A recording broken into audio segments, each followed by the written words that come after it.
కానీ బీసీ కులగణన అనేది చేపడితే ఒక స్థానిక సంస్థల ఎన్నికల గురించే కాదు కదా. బీసీ కులగణన రిపోర్ట్ కనుక వస్తే స్థానిక సంస్థలకు సంబంధించి ఒక అంశం, కానీ మిగిలిన అంశాలన్నీ ఏంటిది అని అంటే బీసీల జనాభా తెలిస్తే మంత్రివర్గంలో వాళ్లకు జనాభాకు తగ్గట్టుగా శాఖలు ఇస్తాము అన్నట్టుగా ప్రచారం చేశారు, మంత్రి పదవులు ఇస్తామని ప్రచారం చేశారు. అదేవిధంగా బీసీ కులగణన రిపోర్టు ఆధారంగా దానికి అనుగుణంగా బడ్జెట్ కేటాయిస్తాము, పెద్ద ఎత్తున అసలు బడ్జెట్ రాబోతుంది, బీసీ కులాలకు సంబంధించిన కార్పొరేషన్లకు నిధులు పెంచబోతున్నాము, అద్భుతాలే జరుగుతాయి, ఇంకా కాంగ్రెస్ పార్టీ భారతదేశంలో ఎవరు చేయలేని విధంగా మేము బీసీ కులగణను చేపట్టి జనాభా తెలిసిన తర్వాత మొత్తం చేర్పులు మార్పులు జరుగుతాయి, ఇవన్నీ రాహుల్ గాంధీ భారతదేశానికి ఇచ్చినటువంటి వరము అని పెద్ద మొత్తంలో ప్రచారం చేయడం జరిగింది.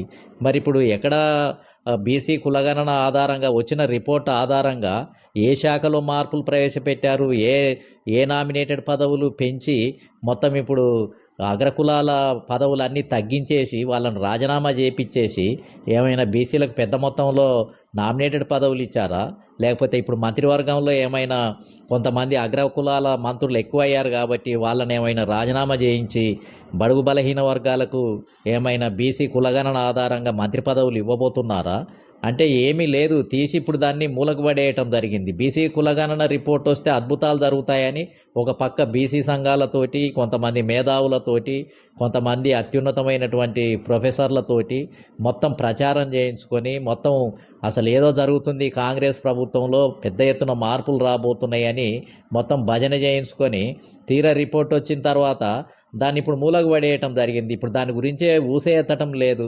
అసలు దాని ఆధారంగా ఏం మార్పులు చేయబోతున్నారు, ఏం చేయబోతున్నారు అని అసలు చెప్పటమే లేదు, మర్చిపోయారు ఆల్రెడీ. అసలు బీసీ కులగణన రిపోర్ట్ ఇప్పుడు మొత్తం ఏందనంటే పక్కన పడేయటం జరిగింది. ఏమో నార్త్ ఇండియాలోనేమో రాహుల్ గాంధీ పాపం తెలియక, ఆయనకి ఇన్ఫర్మేషన్ లేక అసలు ఇది తెలంగాణ మోడల్ అని చెప్తున్నాడు. బీసీ కులగణన రిపోర్ట్ అనేది భారతదేశానికే ఒక ఆదర్శంగా అని మాట్లాడుతున్నాడు. ఇది తప్పుల తడకగా ఉన్నదన్న విషయము రాహుల్ గాంధీకి తెలియదు.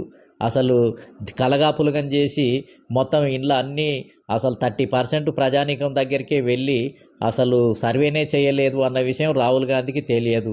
క్వశ్చన్సే 60-70 ప్రశ్నలు వేసి ప్రజానీకాన్ని తికమక పెట్టి అసలు ప్రజలు దీంట్లో పాల్గొనకుండా చేసినటువంటి పరిస్థితి కూడా ఉందన్న విషయం రాహుల్ గాంధీ గారికి తెలియదు.